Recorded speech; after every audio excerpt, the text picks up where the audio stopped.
Hello students, welcome to Rajoria international school.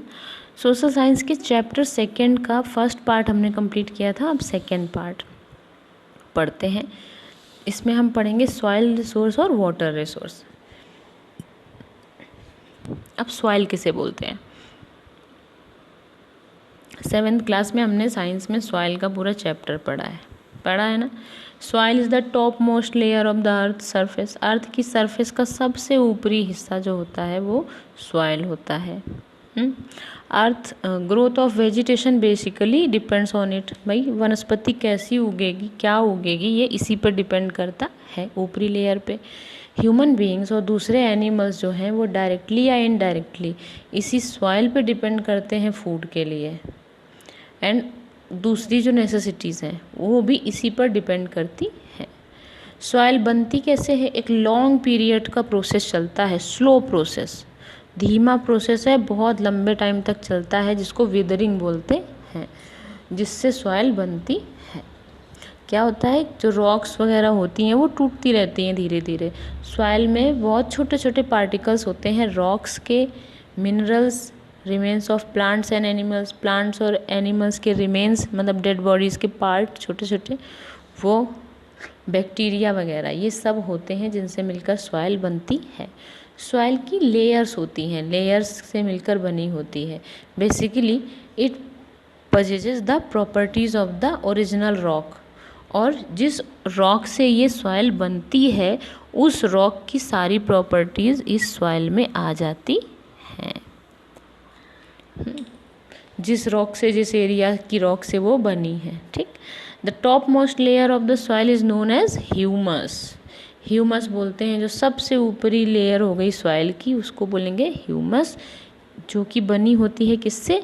Decaying remains of plants and animals in the soil. Soil में जो plants और animals के decaying parts हैं ना, उनसे बनी होती है, उसे बोलते हैं ह्यूमस। ये सॉइल की फर्टिलिटी को बढ़ाती है, ज़मीन की ताकत को बढ़ाती है। इसलिए जो ह्यूमस की प्रेजेंस है वो सॉइल की फर्टिलिटी के लिए ज़रूरी है। एक बहुत बड़ी संख्या में फिजिकल और chemical changes, physical and chemical organic factors, ये सब इन्वॉल्व हैं सॉइल के फॉर्मेशन में। मतलब बहुत सारी घटनाएं होती हैं फिजिकल, केमिकल और ऑर्गेनिकल, जो सॉइल की फॉर्मेशन को अफेक्ट करती हैं। सॉइल की जो थिक लेयर है वो सरफेस ऑफ अर्थ पे, ज़मीन की सरफेस पे बनी है, वो किसका रिजल्ट है? इन्हीं फिजिकल, केमिकल और ऑर्गेनिक फैक्टर्स की इक्वेशंस का। ये जो होती रहती हैं फिजिकल केमिकल चेंजेस, इन्हीं की वजह से एक मोटी लेयर बन जाती है सॉइल की। लेकिन इसको बनने में टाइम कितना लगता है? हंड्रेड्स और थाउजेंड्स ऑफ ईयर, सैकड़ों और हज़ारों साल लग जाते हैं। Factors affecting soil formation. अब ये फिगर देखो दे रखा है कि इस मिट्टी के बनने को कौन कौन सी चीज़ें प्रभावित करती हैं। पहले एक पेरेंट रॉक होगी, एक चट्टान होगी बड़ी, है ना, जिस पे नेचर का, क्लाइमेट का प्रभाव पड़ेगा। सर्दी, गर्मी, बरसात से वो कमज़ोर होती जाएगी। तेज़ हवा या बारिश से वो टूटेगी, या टकराने से, या अर्थक्वेक, वोल्केनोज, इरप्शन वगैरह से वो टूटती जाएगी धीरे धीरे, और उसके छोटे छोटे छोटे टुकड़े होते जाएंगे, और वो गिर गिर के बह के, चल के, पानी की वजह से एक जगह जमा होती जाएगी, जिसमें बहुत सारा टाइम लगेगा, और फाइनली वो सॉइल बन जाएगी। फ्लोइंग वाटर, विंड्स, सी वेव्स, बहता हुआ पानी, समुद्र की लहरें, हवाएं, इंसानी एक्टिविटीज़ और दूसरे भी कुछ फैक्टर्स हैं जो इरोजन के लिए जिम्मेदार होते हैं। अब ये सॉइल बनती है इतनी मेहनत से, इतने टाइम से बनती है, लेकिन उसको बिगड़ना भी होता है ना। वो बिगड़ती कैसे है कि जब तेज़ बहाव आता है पानी का तो वो ऊपरी लेयर को बहा ले जाता है, या फिर समुद्र की लहरें, या इंसानी गतिविधियाँ, खुदाई वगैरह, या दूसरे फैक्टर्स, या ओवर ग्रेजिंग, जानवर ज़्यादा चरते हैं तो उनके पैरों से ये ऊपर की लेयर ख़राब हो जाती है, जिसको सॉइल इरोजन बोलते हैं। सॉइल इरोजन जो है वो बहुत फास्ट स्पीड से होती है, क्योंकि एक बहुत सॉफ्ट लेयर होती है। सॉइल हमारे लिए बहुत इम्पॉर्टेंट है। इसकी एब्सेंस में क्या होगा, खाने की कमी हो जाएगी क्योंकि वेजिटेशन अफेक्ट हो जाएगा। इसलिए हमारी ड्यूटी है कि हम सॉइल को कंजर्व करें और इसको डिस्ट्रॉय होने से बचाएं, इरोजन को ना होने दें, जिससे इसकी फर्टिलिटी बनी रहेगी, इसका ह्यूमस इसी में रहेगा। अब erosion and conservation. Soil keeps on eroding due to various causes. Soil में जो ये क्षरण है, जो इसका नष्ट होना है, वो कंटिन्यूअसली होता रहता है कई कारणों से। स्टेप्स होने चाहिए, हमें कदम उठाने चाहिए ताकि हम इसको रोक सकें।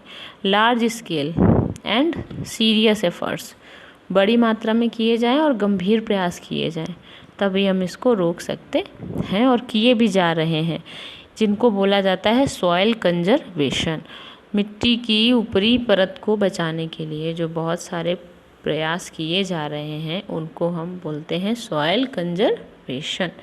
हिल एरिया में फ्लो ऑफ वाटर बहुत तेज होता है, इसलिए स्टीप स्लोप, तीव्र जो तीखे ढाल होते हैं, इसकी वजह से पानी बहुत तेज़ी से बहता है, इसलिए वहाँ पे टेरेस कल्टीवेशन होता है।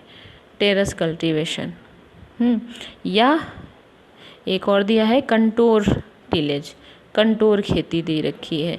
इसकी वजह से क्या होता है, जो स्लोप होते हैं वो धीमे हो जाते हैं और मिट्टी बर्बाद नहीं होती और इकट्ठा होती जाती है, तो इससे सॉइल कंजर्व हो जाती है।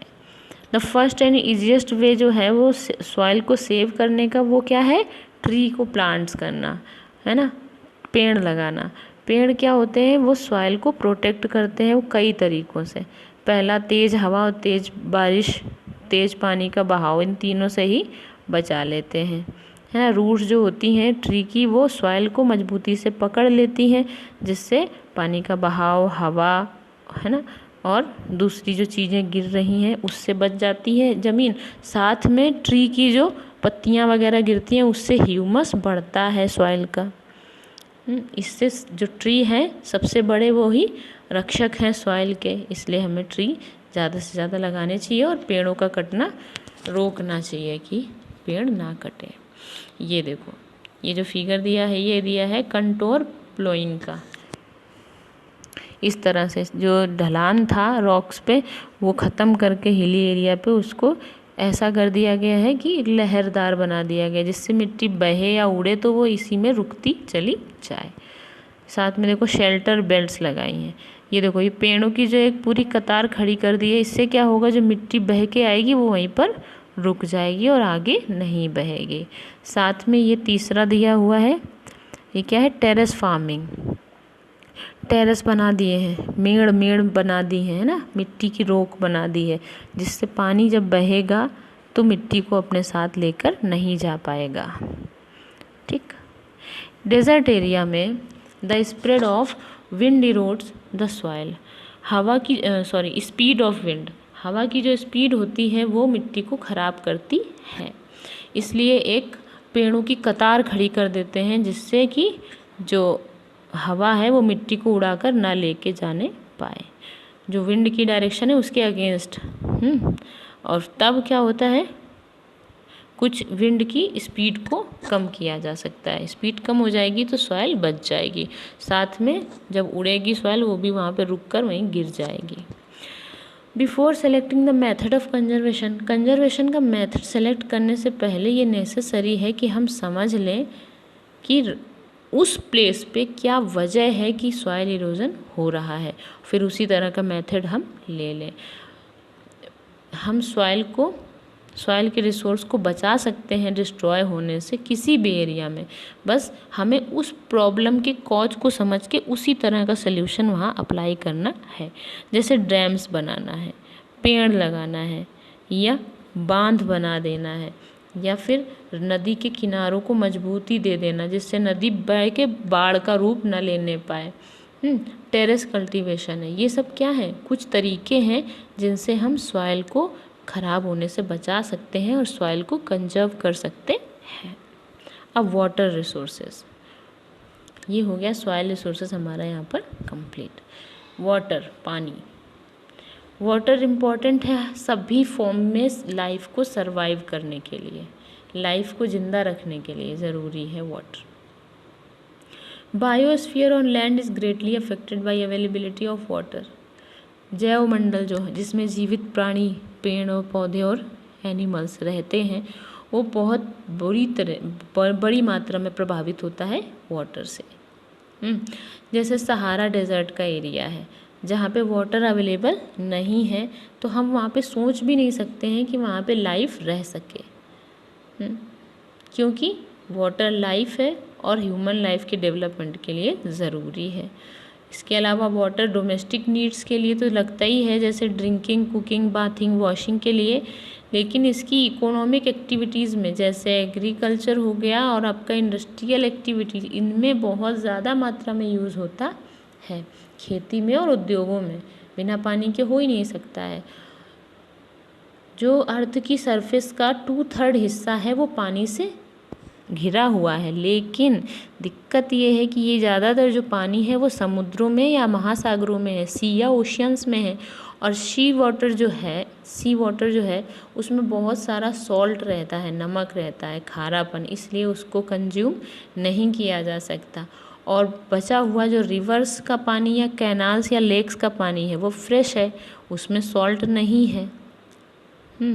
तो फिर उसको sea water reaches the surface of the earth as fresh water. Sea water earth की सरफेस पे फ्रेश वाटर के फॉर्म में पहुंचता है, रेन के फॉर्म में, और वापस से बहकर नदियों से होता हुआ समुद्र में मिल जाता है। तो बहुत सारा पानी इस प्रोसेस में अंडरग्राउंड भी हो जाता है। पानी जब अर्थ से बहता है सॉइल के ऊपर से, तो मिट्टी उसको सोख लेती है और उसको ज़मीन के अंदर पहुंचा देती है। और फिर वापस से इसको सरफेस पे वेल्स के थ्रू, कुओं के थ्रू या मोटर लगा के हम बाहर ले आते हैं। तो ये जो सर्कुलेशन हुआ वाटर का ओशियन से एटमॉस्फेयर में और फिर वापस से लिथोस्फीयर तक, मतलब ज़मीन की ऊपरी लेयर से, and back to the ocean, और वापस से ओशियन में जाने को, इसको बोलते हैं हाइड्रोलॉजिकल साइकिल या वाटर साइकिल बोल देते हैं। ठीक है। Water is also available on the surface of earth. Water surface पे भी है अर्थ की, जैसे कि स्नो के फॉर्म में, है ना। हाई लैटिट्यूड्स, मतलब नॉर्थ पोल और साउथ पोल में पूरी बर्फ़ जमी हुई है, तो बर्फ़ क्या है, वाटर का ही तो फॉर्म है। इसके अलावा हाई माउंटेन, जो ऊंचे पहाड़ हैं, उनकी चोटियों पर भी बर्फ़ जमी हुई है। तो ये जो वाटर है वो भी स्नो फील्ड से नीचे बहकर आ जाता है और रिवर्स के फॉर्म में या झरनों के फॉर्म में जब आइस मेल्ट होती है, और उसको हम इंसान यूज़ कर लेते हैं। अब वाटर अवेलेबिलिटी में दिक्कत कहाँ आ रही है? इतना सारा पानी है तो प्रॉब्लम कहाँ है? Supply of fresh water is mainly through rain. बारिश से होती है मेन सप्लाई, और जो रेन का डिस्ट्रीब्यूशन है वो अर्थ पे इक्वल नहीं है। कहीं पे बहुत ज़्यादा बारिश होती है और वहीं दूसरी जगह पे बिल्कुल बारिश नहीं होती है। कुछ एरिया में मॉडरेट होती है, कुछ एरिया में पूरे साल बरसता रहता है, और कुछ में कुछ पीरियड के लिए ही बरसता है। इसलिए ये क्लियर है कि जो फ्रेश वाटर का डिस्ट्रीब्यूशन है वो अर्थ पे वो अनइवन है, बिल्कुल बराबर नहीं है। इससे क्या होता है, ह्यूमन रिसोर्स प्रभावित होता है, इंसानों को दिक्कत आती है। This concentration of the population in the world is limited to a few areas. और यही वजह है कि जो वर्ल्ड के मेन जनसंख्या पॉपुलेशन वाली जो एरिया है वो कुछ एक एरिया ही है जिनमें बहुत ज़्यादा मात्रा में जनसंख्या बढ़ी हुई है। क्यों? क्योंकि उनको अपनी बेसिक ज़रूरतों के लिए वाटर की ज़रूरत पड़ती है, और अगर वाटर अवेलेबल नहीं होगा तो वहाँ पर लोग नहीं सरवाइव कर पाएंगे। तो जो पॉपुलेशन का बसाव है, जनसंख्या कहाँ पे ज़्यादा रहेगी, वो कई बार इसी पानी की अवेलेबिलिटी पर डिपेंड करता है। पानी कितना है वहाँ पर, उसी के हिसाब से वहाँ पर लोग बसते जाते हैं। अब ये एक फ़ोटो दिया है पोल्यूशन का, पोल्यूशन इन रिवर यमुना में पोल्यूशन है, उसी में देखो बच्चे नहा रहे हैं, पानी एकदम काला पड़ गया है और पता ही नहीं चल रहा है कि ये पानी है कि डस्टबिन है ना, गार्बेज ग्राउंड है। और उसके साइड में भाखड़ा डैम की फ़ोटो दे रखी है। भाखड़ा नांगल पंजाब में महानदी पे बना है। अब देखते हैं in comparison to mountains and plateaus. Mountains और प्लेट्यूज़ की तुलना में अगर देखें तो प्लेन एरिया में वाटर रिसोर्सेज बेटर होते हैं, इसलिए प्लेन्स में वाटर की सप्लाई रिवर्स के थ्रू होती है। तो ह्यूमन की हिस्ट्री अगर देखें तो हम पाएंगे जो सिविलाइजेशंस वगैरह हैं वो सारी किसी न किसी रिवर या लेक के साइड में ही डेवलप हुई।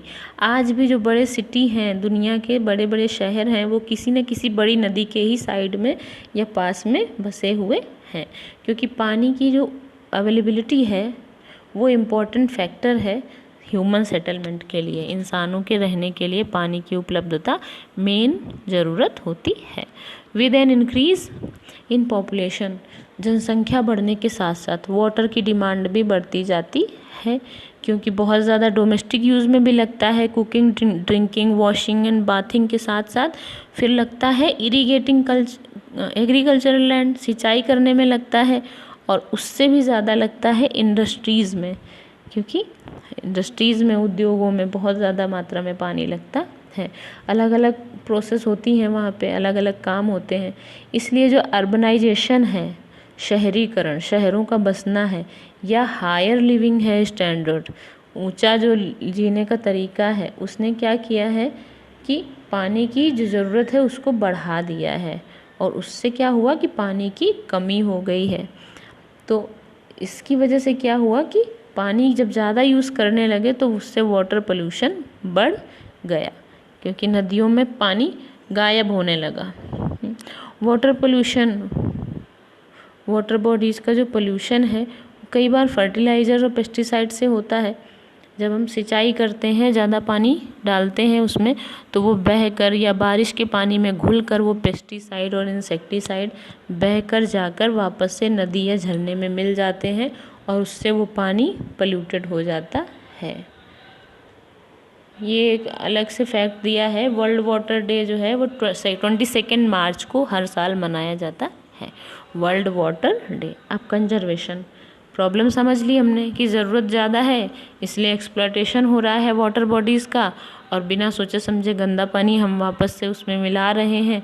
इंडस्ट्रियल वेस्ट और एग्रीकल्चरल वेस्ट जाके फिर से मिल रहा है पानियों में, इसलिए ये पानी पोल्यूटेड हो रहा है। अब कंजर्वेशन कैसे करेंगे हम? Conservation of water resources most essential, सबसे ज़्यादा ज़रूरी है कि पानी ज़रूरी है तो पानी का बचाना भी ज़रूरी है। इसमें दोनों इंक्लूड होते हैं। क्या? पहला, make it available for consumption for longer time to protect it from pollution, कि पहला तो कि इसे अवेलेबल बनाया जाए, पानी उपलब्ध कराया जाए, और साथ में लंबे टाइम तक इसको पोल्यूशन से बचा के रखा जाए। मतलब जो पानी है वो पहले तो अवेलेबल हो सके, और दूसरा जो पानी है उसको पोल्यूशन से बचाया जाए। मल्टीपल पर प्रोजेक्ट्स हैव बीन स्टार्टेड, बहुत सारे प्रोजेक्ट्स स्टार्ट किए गए हैं, जैसे डैम बनाकर नदियों पर, जो कि एक प्रभावशाली तरीका है पानी बचाने का, कि जब बारिश होती है, पानी का लेवल बढ़ा होता है, तो पानी को स्टोर कर लेते हैं, और जब ज़रूरत होती है तो इनको धीरे धीरे छोड़ा जाता है। इन डैम की वजह से फ्लड भी कंट्रोल हो जाती है, बाढ़ भी नहीं आने पाती, क्योंकि पानी को पहले ही डैम में, स्टोर्स में रोक लिया जाता है। और फिर गर्मियों में या सर्दियों के सीज़न में जब पानी की कमी होती है तो डैम से धीरे धीरे पानी छोड़ दिया जाता है, और इसके फ्लो को भी रेगुलेट कर लेते हैं डैम की मदद से। जो वेस्टफुल फ्लो ऑफ वाटर है वो रुक जाता है, क्योंकि ऐसे ही बारिश का पानी नदी में बह जाता तो वो पानी साइड के किनारों में बाढ़ ले आता है ना, साइड में जो लोग बसे हैं उनकी जान को खतरा हो सकता है। केवल यही नहीं, जो पानी की कमी वाले इलाके हैं वहाँ पर वाटर सप्लाई भी की जाती है कैनाल्स के थ्रू। छोटी छोटी नहरें खोद दी गई हैं, जिससे डैम से लेके पानी नहरों में करके दूसरे एरिया में सप्लाई भी किया जाता है। साथ में हाइड्रो इलेक्ट्रिसिटी के प्लांट भी लगाए गए हैं, जहाँ पर पानी के फ्लो की मदद से बिजली पैदा की जाती है। इंडिया में डैम्स जो हैं वो बनाए गए हैं रिवर्स पे, at a number of places, कई जगहों पर, फॉर इरिगेशन। इंडिया में कई जगहों पर सिंचाई के लिए डैम्स बनाए गए हैं, जिससे सिंचाई भी होती है, साथ में इलेक्ट्रिसिटी भी जनरेट की जाती है। कुछ महत्वपूर्ण जो प्रोजेक्ट्स हैं उनके नाम हैं भाखड़ा नांगल, कोसी, रिहंद, हीराकुंड, कोयना, नागार्जुन सागर, कृष्णार्जुन है सागर, मेट्टूर, पेरियार, ये सब डैम्स हैं। इनमें से जो भाखड़ा डैम है वो सबसे ऊंचा डैम है दुनिया का हाईएस्ट डैम है, world's highest dam Bhakra Nangal. ये जो प्रोजेक्ट्स हैं इनको भारतीय आधुनिक भारत का मंदिर कहा जाता है, मतलब जो मॉडर्न इंडिया है उनका मंदिर है ये, क्योंकि पानी लाइफ है और लाइफ सेविंग प्रोजेक्ट्स हैं ये। ओके, साउथ में पेरेनियल रिवर्स की कमी है, मतलब पूरे 12 महीने बहने वाली नदियाँ साउथ में नहीं है, वो ज़्यादातर बारिश के सीज़न में ही बहती हैं जब उन्हें पानी मिलता है। अदरवाइज साउथ में जो पेरेनियल रिवर्स हैं उनकी कमी है, पूरे साल नदियाँ नहीं बहती हैं, इसलिए वहाँ पर डैम्स की ज़्यादा ज़रूरत है। तो वहाँ पे रेन वाटर को टैंक्स में, आर्टिफिशियल झीलें बनाई हैं, तालाब खोदे गए हैं, वहाँ पे कलेक्ट करके रखते हैं ताकि वाटर को ज़्यादा से ज़्यादा कंजर्व किया जा सके।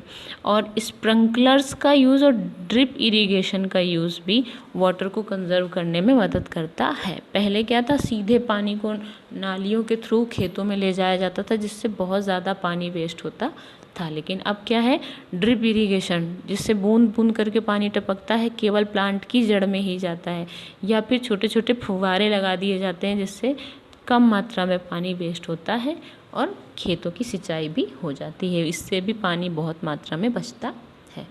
अनदर वेरी इफेक्टिव मेथड, दूसरा जो एक प्रभावशाली तरीका है पानी बचाने का, वो क्या है, रेन वाटर हार्वेस्टिंग। बारिश का पानी बचाने का जो एक टॉपिक है, आपने सुना होगा बहुत बार।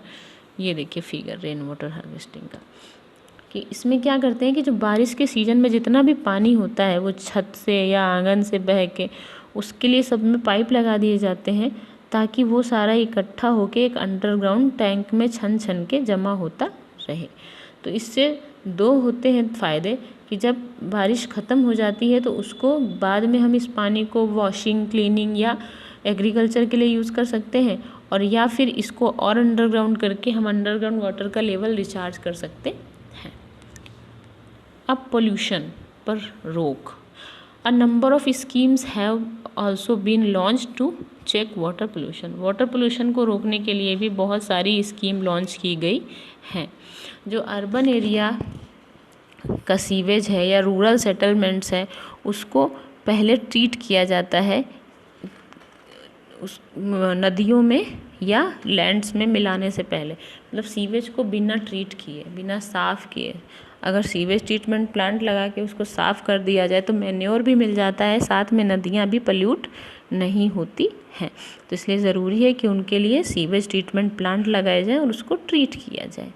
इसके लिए एफ़र्ट्स किए जा रहे हैं। साथ में जो इंडस्ट्रियल एफ्लुएंट है, ये एक बहुत बड़ा कारण है वाटर पोल्यूशन का, तो इसके लिए भी रूल्स बनाए गए हैं कि जो इंडस्ट्रीज़ हैं वो इस तरह के प्लांट लगाएं और अपने यहाँ से कोई भी गंदा पानी बाहर डिस्चार्ज ना करें, पहले उसको क्लीन करें। For the safety of human lifes, इंसानों की लाइफ की सेफ्टी के लिए और दूसरे एनिमल्स को बचाने के लिए बहुत इम्पॉर्टेंट है कि हम वाटर को फ्री फ्रॉम पोल्यूशन रखें, पोल्यूशन से फ्री रखें, हम मुक्त रखें। Man can conserve the biosphere only by regulating the supply of water and by keeping it free from pollution.